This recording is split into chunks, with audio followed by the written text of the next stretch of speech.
How is everybody doing today? Karen Bishop, right in the center square. This is going to be an experiential type of program today, because this is something that we need to learn about individually, and we also need to learn about collectively. So I will be asking for your experiences as we move along. I like to start Sunday services by kind of giving a little bit of, details about my week and what I've experienced and what, my thoughts are and how they've changed a little bit. This was a busy week, but I'm really happy and encouraged to report that we are starting to see some positive patterns in some people. Okay, and the positive patterns are that we're starting to be able to direct the exercise and predict what's going to happen, or what is happening. When I take care of cardiac patients, there's a very specific pattern to heart disease and a very specific pattern to how the heart behaves in most circumstances. So if somebody has a heart attack, if somebody has bypass, if somebody has valve replacement, we can predict that if we do this, their body will respond like this. Lung disease, a very specific pattern related to shortness of breath and deconditioning. COPD, pulmonary fibrosis, we can predict that if we implement this intervention, their bodies will respond like this. Pulmonary hypertension, a little bit more complex, but we've been doing it for a long time. Pulmonary hypertension has a lot of similarities with POTS, postural orthostatic tachycardia syndrome, which has helped us to, nobody's prepared for COVID, but it's at least given us some ideas as to what direction we go. And then with respect to POTS itself, we've treated a number of patients over the years and kind of gotten some handle on it with those specific patients, and trying to figure out how do we integrate that, or how do we incorporate what people are experiencing with post-COVID autonomic dysfunction. So the good news is that we do have a number of patients now who we're starting to see improve on boot camp in a predictable way. And again, the key to this, and my philosophy, and what I really believe is the number one principle in recovery from COVID, especially, the symptoms that relate to dysfunction of the autonomic nervous system, are quieting the system, and in some way reducing that inflammation. The inflammation, I see it kind of like as an electrical fence, which is that, we have the, or a power grid. So it's like we have the cardiovascular system, we have the neurologic system, we have the respiratory system, we have the GI system, and then we have a lot of other systems. The classic neuro is the stuff like stroke, things like that. Okay, but then there's this whole other dysfunction of the autonomic nervous system, which has kind of a life of its own, as anybody who is experiencing it knows. And it's kind of like you wake up in the morning, you reach into this bag and you pull out a fortune cookie, and that's kind of like whatever's in that fortune is going to be what your day is like. And sometimes they're completely opposite to the fortune you had yesterday. So it's tough to get a handle on that, but we are starting to see patterns in some people where, as if and for a lot of them, it's a question of, can we keep the reins on them tight enough that they don't overdo it, and so that they don't kind of get in their own way. So we're trying to help people get out of their own way. And with respect to this grid, it's like, as compared to those conditions I said before that are predictable, it's like all of these conditions are connected and overlaid and interwoven. So it's like, if you have inflammation right here on the electrical fence, and that's your GI system, well, guess what? That can spread and affect your respiratory system, and that can spread and affect your heart, and that can spread and affect your neurologic system. So it's really a question of quieting the whole thing. I have an idea, sort of a concept, which is like net inflammation or some inflammation. So it's like all of this goes into a cup, and it's like it all contributes to the cup. So, I just happen to have this cup around, and there's three different sections. So if we think of this as cardiovascular, neurologic, and or gastrointestinal, any inflammation that goes into one, imagine these as open and connected, these are open and connected at the bottom. So any inflammation anywhere kind of rises the inflammation. And the other Noah, you broke up. We can't hear you. Go back like 30 seconds.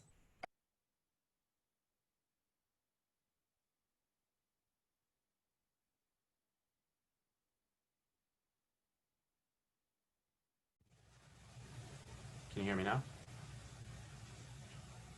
Can you see me now?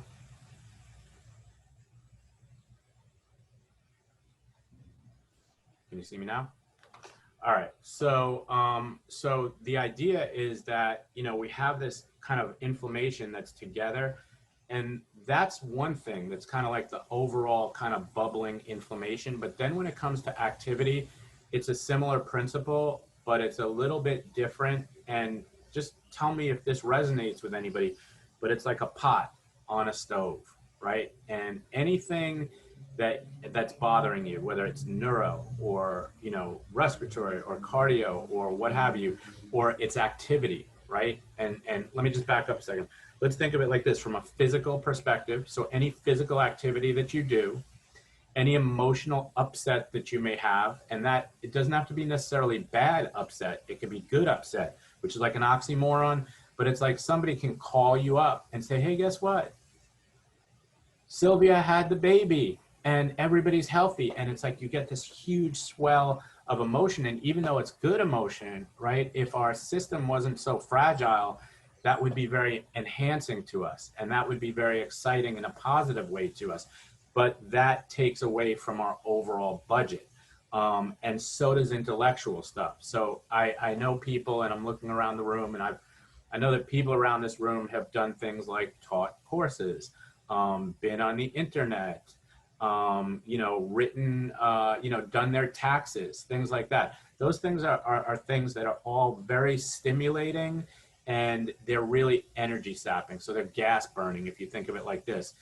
And if you think of a pot on a stove, all of that contributes to the heat, right? So if you do one thing, well, we got a little heat. And okay, we do a little more and the water gets a little bit hotter, and we do a little bit more. Uh-oh, now we see bubbling. And if we do it and we do it, and we get to a certain critical point, and then pot bubbles over, and then you're stuck, right? Then you're stuck cleaning up a pot.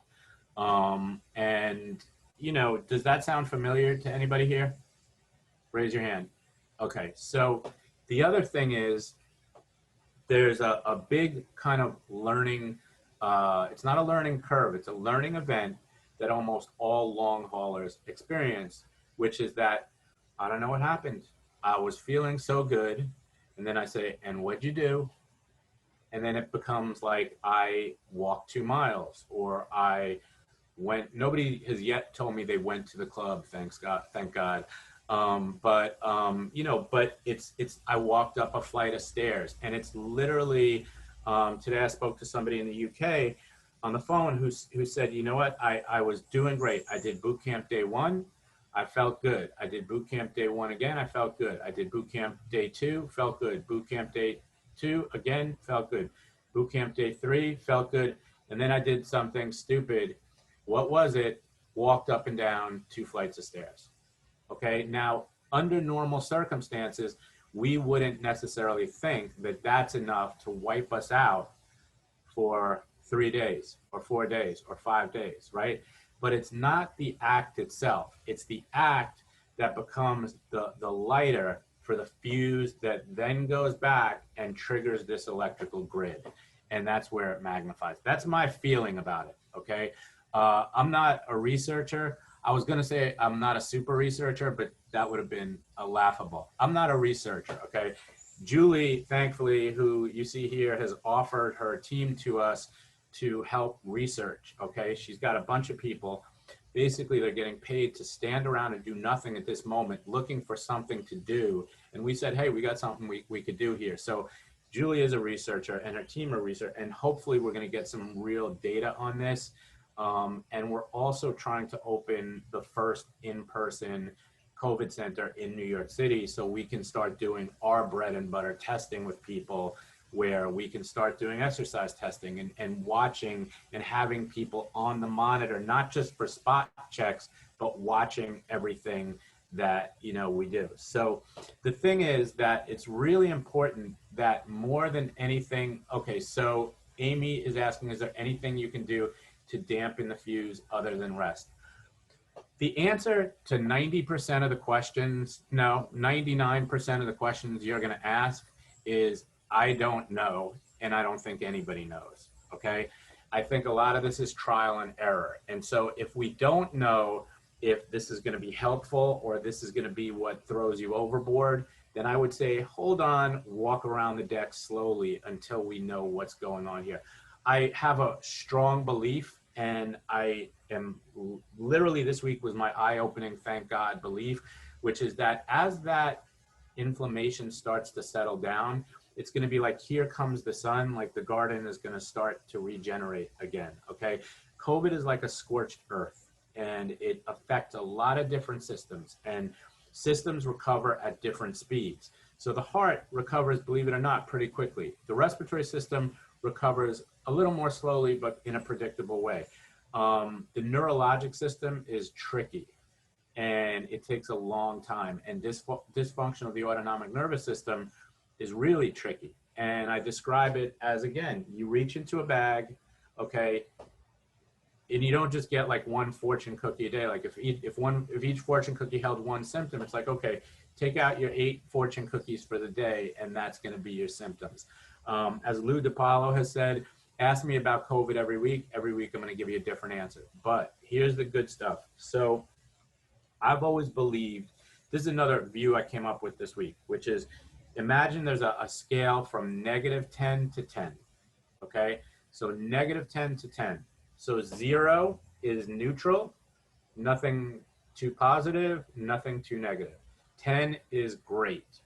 -10 is hell, okay? Everything over here in this negatives is some gradation of between heck and hell, okay? But this group at that moment in time is not in a position to push, okay? So that's not in a position, that's not the time when we're gonna say, you know what, get on the treadmill, let us start pushing you. Or you know what, go to boot camp, start doing boot camp. That's the time when we're gonna say, learn as much as you can about your body and quiet the system. And quieting the system really has to do with calming the sympathetics, enhancing parasympathetic activity, and that has to do with breathing techniques. That has to do with, you know, being able to let negative thoughts flee your mind without, you know, without necessarily focusing on them. I mean, it's very difficult when you're going through something like this to not let your mind, because it's a mind-body connection. There's a reason why we hear that term over and over and over again, because the mind and the body are very closely connected. And we have, you know, things that are physical affect our emotional and our intellectual. Things that are intellectual can affect our physical and our emotional. Things that are emotional can affect our physical and our whatever one I didn't say yet. But you get the idea. So you have to look at this pot as the sum total of all of these things. And there's another concept that's closely related to this, which is the daily budget. Okay, the daily budget is your cash card that we replenish every night. Okay, every day you wake up and you have $100 in your cash card, and it doesn't matter if it's physical, emotional, or intellectual. That all comes from the same budget. So if you just spend 2 hours, writing a letter to your congressperson, that's going to make you tired. That's going to fatigue you. That's going to inflame you, and all of that stuff is going to increase total body inflammation. So the key is trying to figure out where you are and trying to reset the system, and then starting from scratch and going very, very slowly. We're going to very soon start to revamp boot camp so that it doesn't say day 1. and it doesn't say day 2 and it doesn't say day 3, because that's misleading to people, and it makes people think that every day there should be a positive change in this direction. And also, just because you're not feeling the change yet, it doesn't mean that your body is not doing something to help you heal. I believe that the body does want to heal, and the natural, it's like nature, it's like the natural order is it wants to restore balance.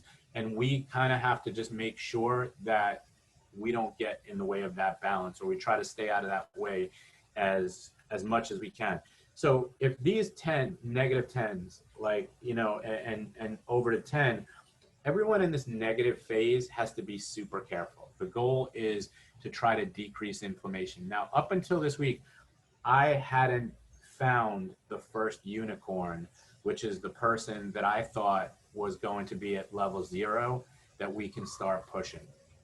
This week, I believe I found that person. And this week, I've also found about 5 other people who, if they can, behave, and I don't mean that in any kind of condescending, diminutive way, but if they can follow the rules and kind of stick with the principles of keeping it quiet, they will move forward. And I just got an email today from somebody who's a known offender in this area, who said, you know what, tomorrow I'm getting ready to do 15 minutes of walking.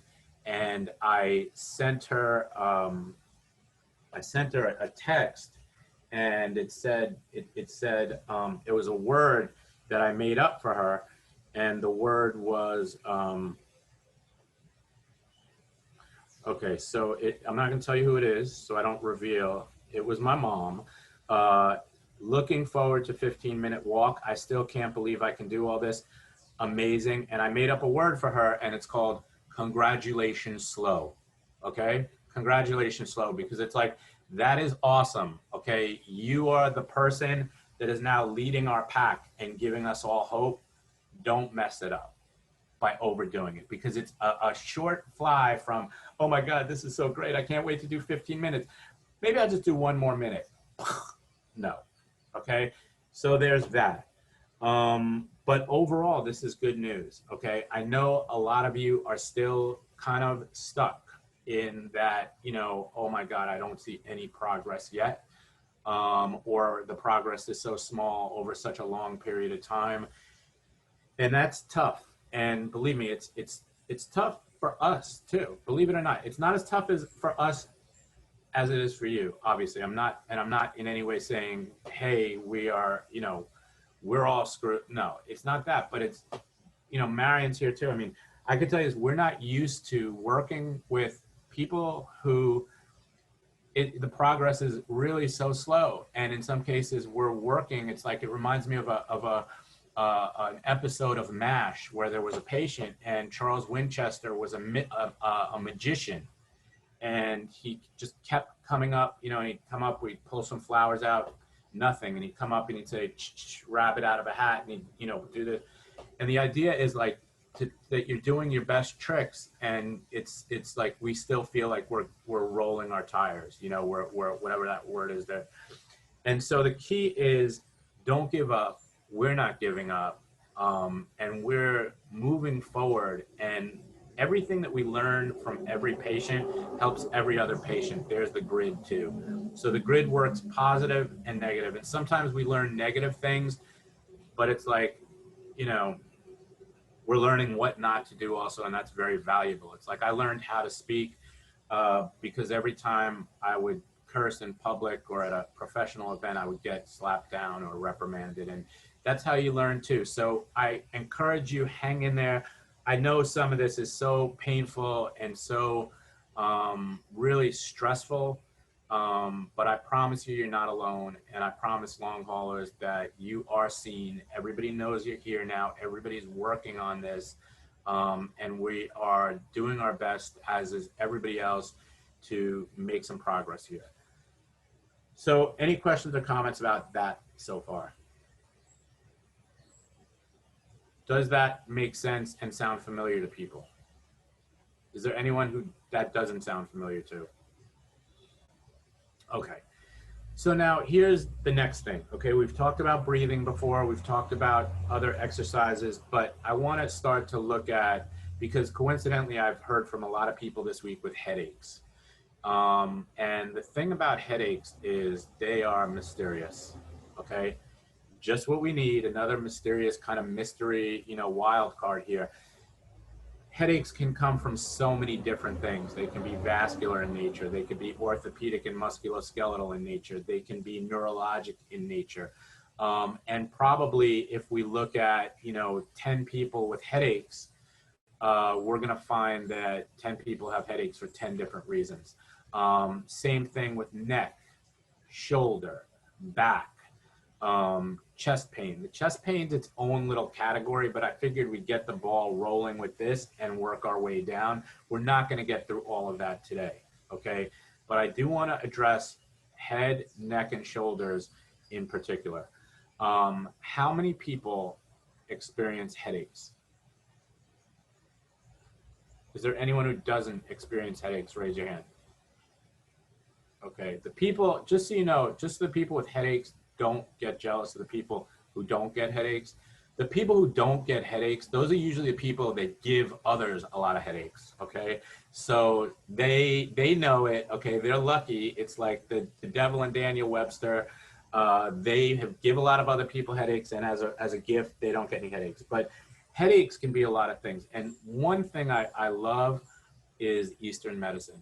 Okay, I love Eastern medicine, and I love Eastern medicine as a combination with Western medicine, but I know there's a lot to acupuncture, acupressure, herbs. I know there's something to it, but I also think that herbs, in my experience and my experience with patients, I've seen herbs help people a lot. I've seen herbs really hurt people a lot. Not, I don't mean like kill them or, like something like that. But I think it's so hard to know, and I think the acupressure stuff is a little bit more, at least benign. So in other words, I'm not going to say like, hey, go take 7 cordyceps mushrooms, and see what happens.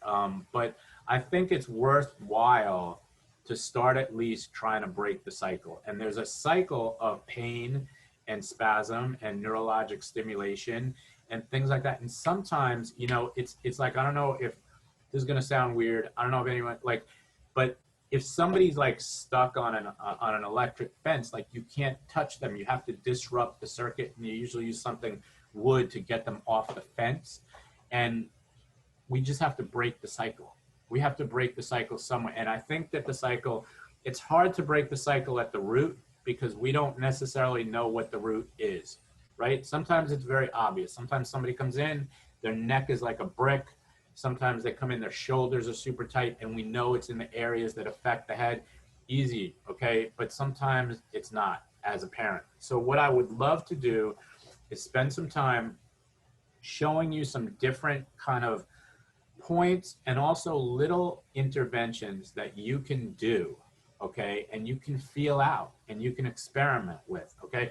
My feeling on a lot of this stuff is that if you're sitting home alone and there's no treatment being given to you, then we have nothing to lose. And I'm not saying that in any type of Trumpian, manner, okay? I'm just saying that it's worth experimenting with certain things.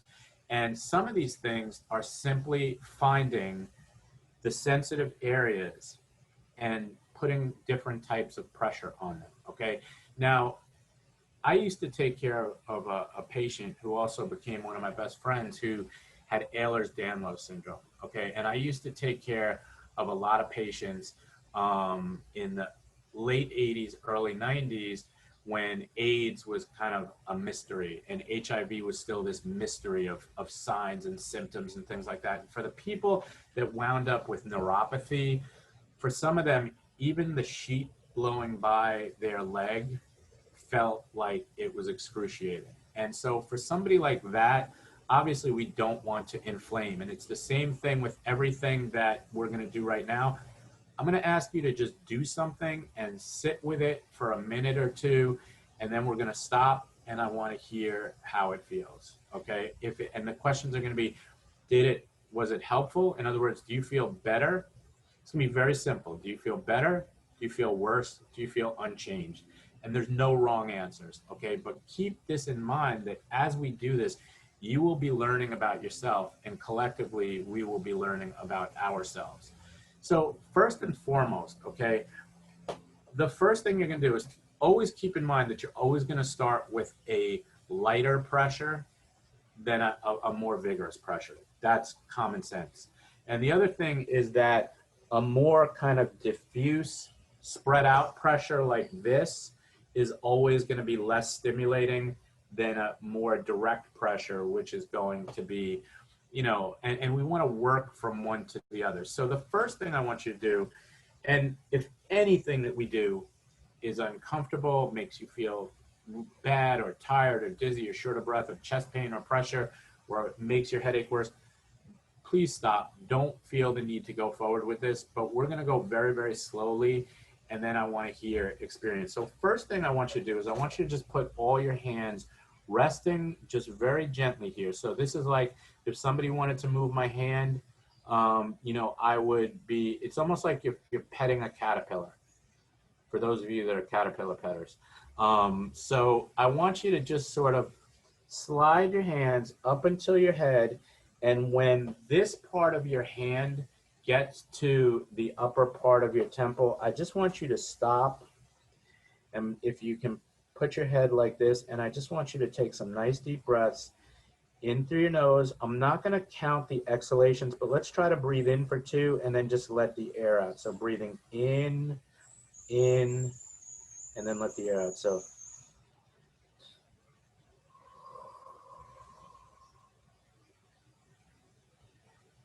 and you might even feel different after that first breath.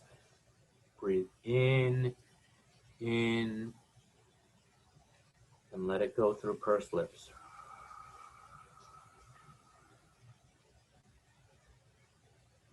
Breathe in, and if you feel your eyes getting tired or you feel yourself zoning out, do not fight that. Go with it, let it take over you or take you over. In.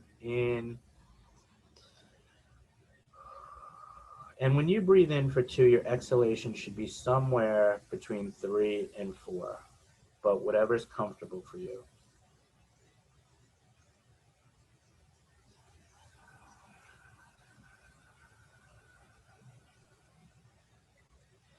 And what also you could do is if you have a table or something to lean on and your elbows are on the table, you should find that your kind of hands are sort of pushing up, and you may find them start to slide as the muscles relax and as the muscles elongate. So just nice and easy. If that happens, just let it go. So it's almost like you're giving yourself a little mini facelift. A lot of people ask me how I look so young at the age of 75. This is how I do it. Breathing in.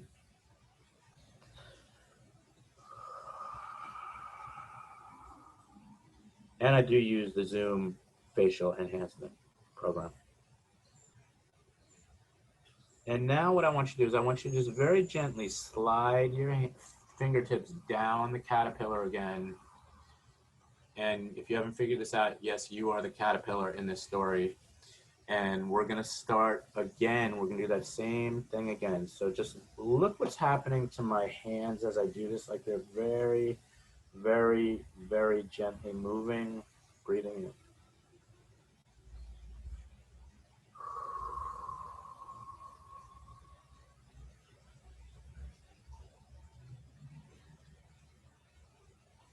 Some people find it's helpful if they, instead of just blowing out through pursed lips, allow a few expletives to come out.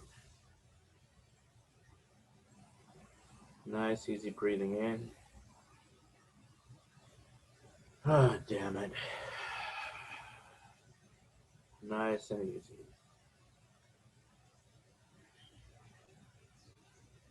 That son of a bitch.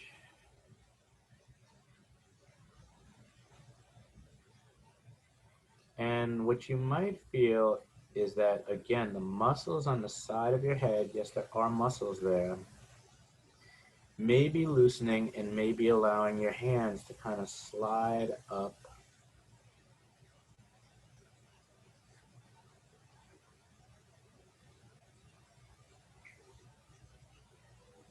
eyes are getting heavy, if you feel like you're zoning out, go there.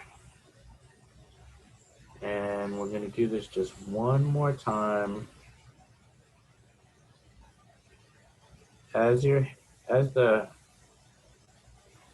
don't know what part you call this, but it's as the, I guess it's the MCP, as the, I'm sure you use this term all the time, but as the zone between your metacarpals and your phalanges meet, that's when you want to just go back down. And this time I'm just going to ask you to go a little bit lower to this joint right here, which is called your TMJ joint. And so your fingers are going to be at the top of the caterpillar, and this is going to be giving slight pressure over here, very slight. And so you now will have 2 points of kind of shifting up. And by going down just a little bit lower, that takes off another 5 years as part of your caterpillar facial. Nice, easy breathing.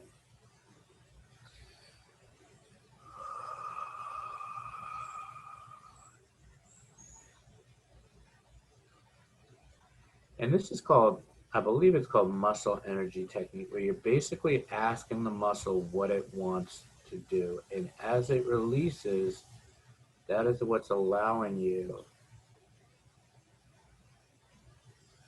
those muscles to kind of creep up. And then this time, as your fingers get to the top of your hairline, so it would be the corners of your head if you were Herman Munster, just very gently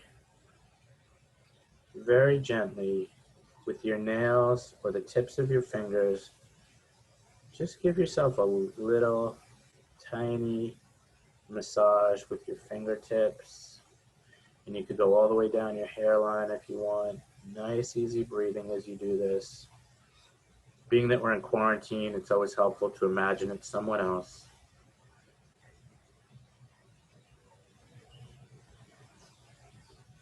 And now just come to the front and just give a little pressure on your eyeballs. Nice, easy breathing in through your nose, out through your mouth. Again, letting your hands slide to the outside.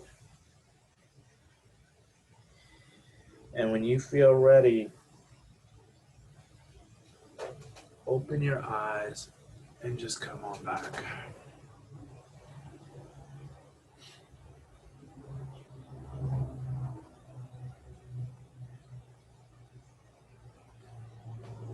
And my question to you is,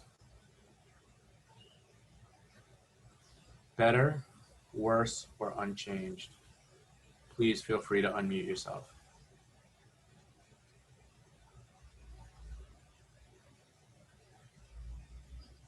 Feels better. What feels better? In what way? If you can somehow like describe the sensation. I'll have a headache at the moment. You have a headache. At the moment, and that helps it a lot. And another thing that helps it is if you press in between the eyebrows there, that gets rid of headaches too. Helen, don't try to heckle the comedian, okay? Don't heckle. Agreed. You know, the thing is that there are a lot of points. Let me just show you one thing.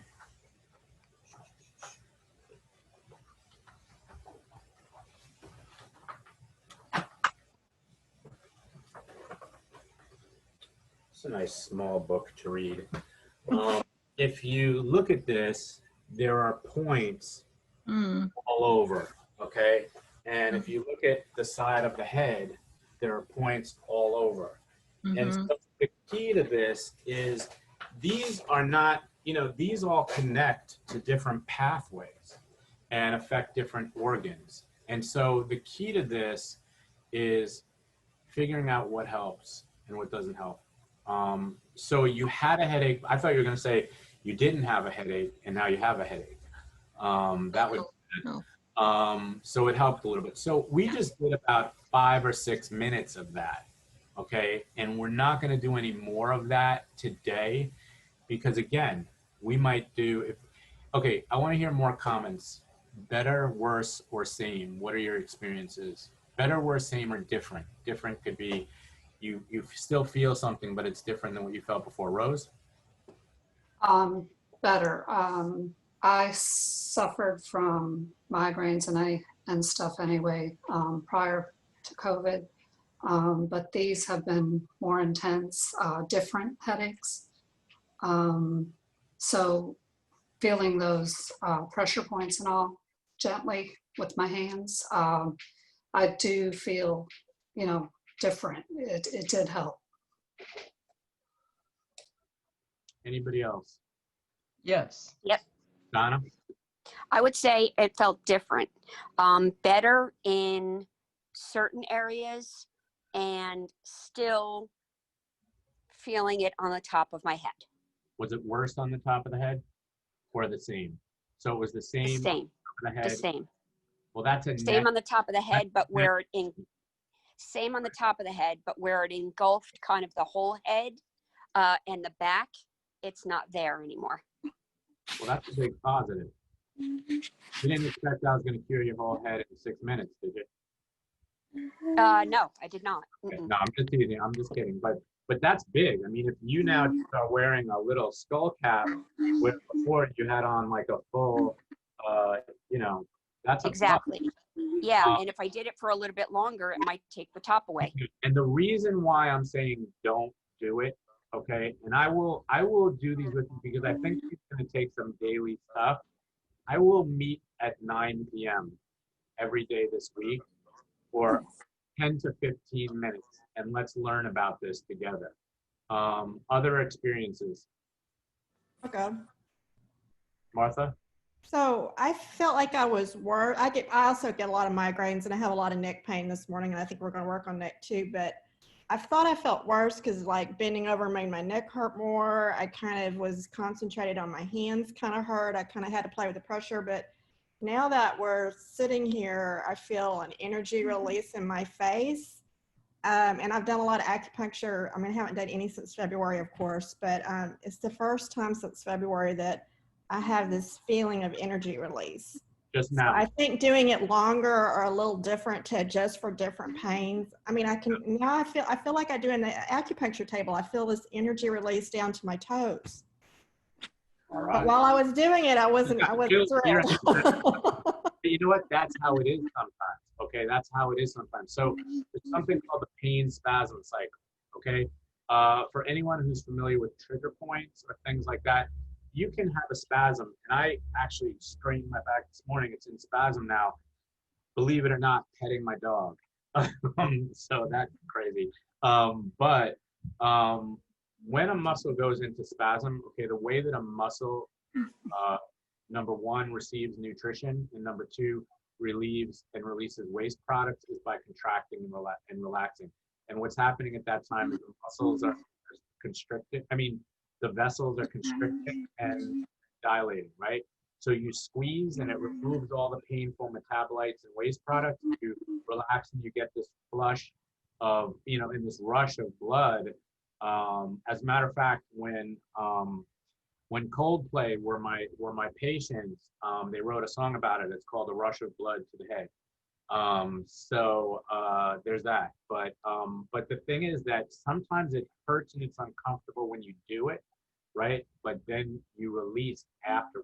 So that's a positive. Anyone else?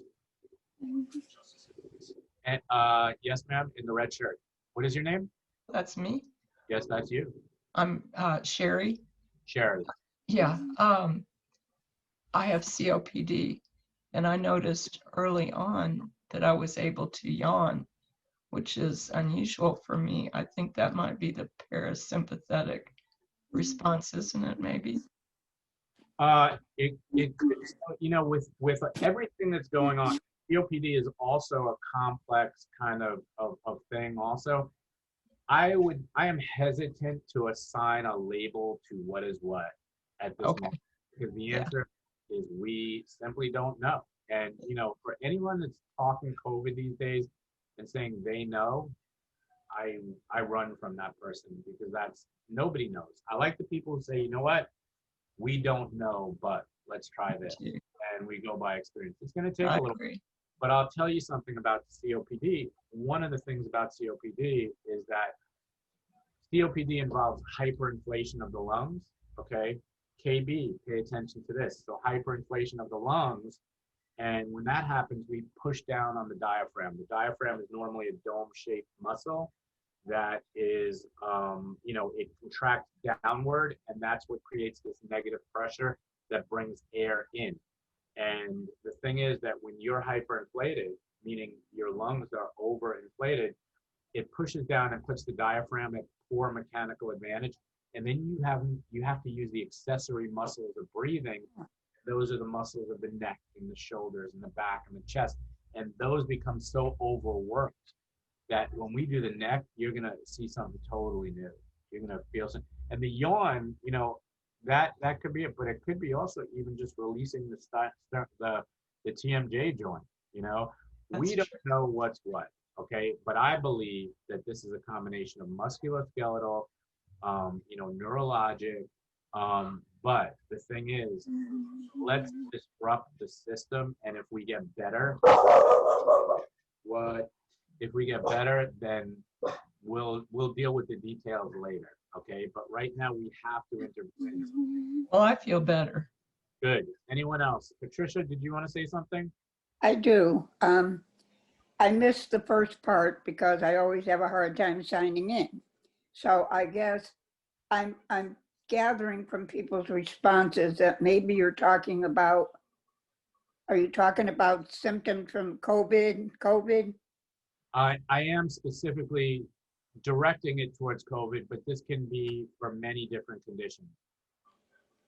So I can't tell you if it worked or it didn't work because I came right in when you were getting to the eyes. Okay. But well, we're gonna put this up. We'll put up the video and then you can try it again. Okay. But again, congratulations. Slow down. So just, you know, if you feel better, awesome. Please resist the urge to go forward. Again, I'll come on every night at 9. And I'm going to give you I'm going to send out a different meeting code. The meeting code will be, I won't tell you right now. We don't want to disrupt it with the meeting code. Anyone else? Any other, yep. Sorry, Patricia, I muted you. No, so I didn't have a headache, so it didn't really change my headache. It was really relaxing, and I feel like more calm, which is not typical for me. But as soon as it was over, I got crazy chills, which is why I'm now sitting here in a blanket. Yes, I don't know if I pushed it too much. Okay, that's interesting. So that to me, autonomic nervous system response. Okay, so you know, maybe dysfunctional autonomic nervous response. So my point to you, so chills, okay, not the best, not the worst, right? Not the best, not the worst. I would say this, and what a lot of people don't realize is training the autonomic nervous system is tricky. It's complex. It's confusing at times. But if that's the case, then I would say we're going to repeat that with you, and let's see what the impact is, right? Because if that was your impact now, and you do it again and you got the chills, but they weren't as bad, and you do it again and then they're not as bad again, then you do it again and guess what? You don't get the chills. That's training the autonomic nervous system. And, you know, we are learning that there's no one thing that's going to work for everybody, okay? Every person has to be treated like an individual. And it's really like that. If you've ever seen a movie, I know people have read the book. Don't think I don't read books, because I read books too, but it's very vivid in the movie, the Da Vinci Code, right? That thing that they have to, it's got like a million different codes, like a combination. We are looking for every individual's code. And whereas we're not going to find one code that works for everybody, and we're also likely not going to find each individual's code, what we're trying to do is we're trying to establish principles and teach you how to learn your own code. over time. Anyone else? Anyone feel worse after it? Noah, can I just add something? Of course. Is that okay? No, just For those of because you that I don't am, know, this is no, Mary it's, Mackless. Mary's a physical therapist and a massage therapist. She is the chief of the center's airway clearance unit, and she has been corrupted because she and I have been working together for 26 years. So happily corrupted. Anyway, I just want to address something that Julie is experiencing, because I am a very bad, Noah can tell you, I suffer from very bad migraines and have been on every sort of medication there is on earth. This is a very bad week for migraines. Just happens. But, and I do employ a lot of these techniques and have gone through acupuncture, and not knowing the reason, I always experience like I am actually cold, and I have not suffered from COVID. I actually am colder now. And I do find a lot of times after these techniques happen, as a migraine sufferer, I go into a place of having severe chills or coldness after I have work like this or have something like this happen, or even, find a pressure point and work it. And oddly enough, in our whole philosophy now with post-COVID syndrome, after that it happens to me, I need to shut down and have quiet time. And then I wake up from a deep, maybe 10 minutes to 15-minute almost sleep, and I feel better. It may not be gone, but I feel like so much better. So I do think it's some sort of physiological effect that doesn't necessarily have to be negative. yeah, and I agree, and it's training the system. We once, there's a very famous physical therapist named Shirley Sarman. I don't know if she's still around, but she was like 80 30 years ago when I used to read about her. So if she is around, she's very powerful. But the idea is, she used to say, whatever your difficulty is, that's your therapy. And it's not exactly like that with this, because we're not going to be like, hey, that made me feel like crap. Cool, do it again. But I would say, like, maybe next time it would be interesting. I want to just repeat it as is next time, Julie. But another thing would be like, hey, what if we were to have you start off with that blanket while you're doing it? Maybe that will change it in some way. Okay, maybe that will, because what happens is, you have to realize that when we have this autonomic dysfunction, most people don't have autonomic dysfunction and down-regulate, meaning like most people don't have autonomic dysfunction go, oh, my heart rate's nice and low. Oh, I feel nice and relaxed. No, it's usually very stimulating and very pro. And it's almost like, when we say to people, what's the importance of a warm-up? The warm-up is that if I'm sitting in a chair and all of a sudden I start running on a treadmill, the body can't tell the difference between running on a treadmill and getting chased by a bear. And so it's going to throw out the entire brigade of sympathetic things to save your life. That's fight or flight. So, it's something that, again, we're inching along, but I had a sense that this was going to be beneficial. And I had a few extra minutes last night, so I read this book. No, I'm just kidding.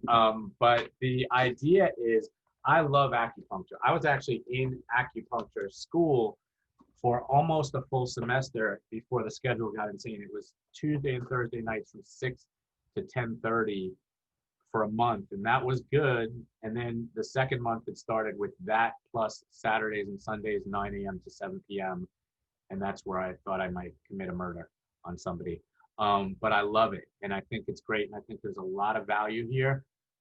In next week, I'm going to have one of my close friends and colleagues who is an acupuncturist on the Sunday, and she is somebody who, I've been in trouble twice in my life. Once I had a diving accident and I had decompression sickness, aka the bends.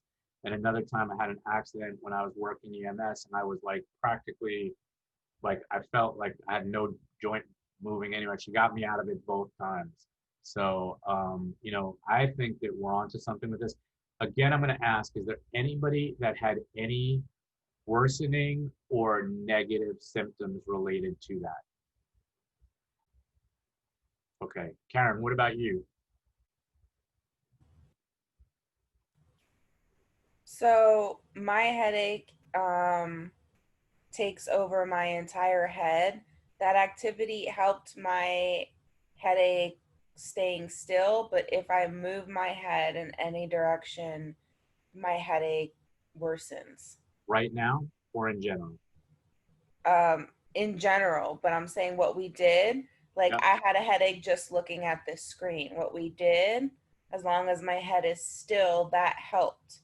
But I'm still getting a headache any direction that I move my head. But for whatever reason, it works while still, which I didn't have prior to doing that. Okay, awesome. So with that in mind, okay, we're gonna take this one bite of this delicious appetizer and say, you know what, we're not gonna be pigs about it. We're gonna stop here, okay? But the thing is, I didn't expect that. I mean, look, if that cured everybody's headache, instead of that book, I'd be holding a bag of money.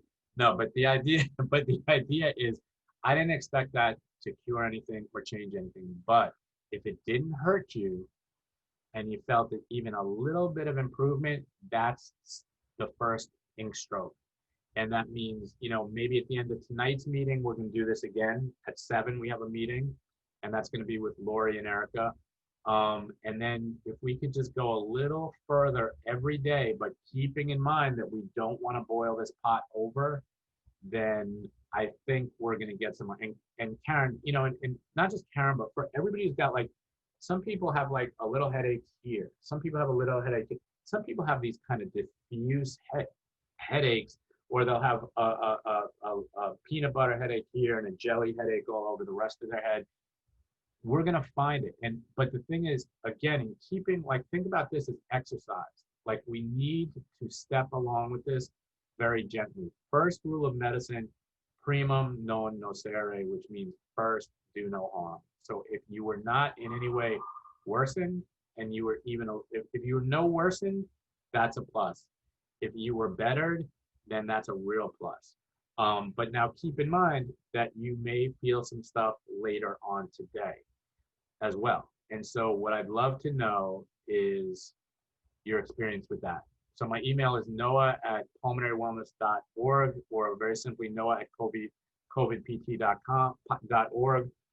Just shoot me an email and say, this was my experience with this during, this is what I felt pre, this is what I felt post, and this is what I felt later in the day. So that little by little by little, we are going to learn this together. And again, I believe by disrupting these signals, it's like we shut the electricity off a little bit. And if we can shut the electricity off a little bit, and that gives the heart a chance to settle down a little bit, or it gives the lungs a chance to settle down a little bit, or it gives the neurologic system a chance to settle a little bit, well, guess what?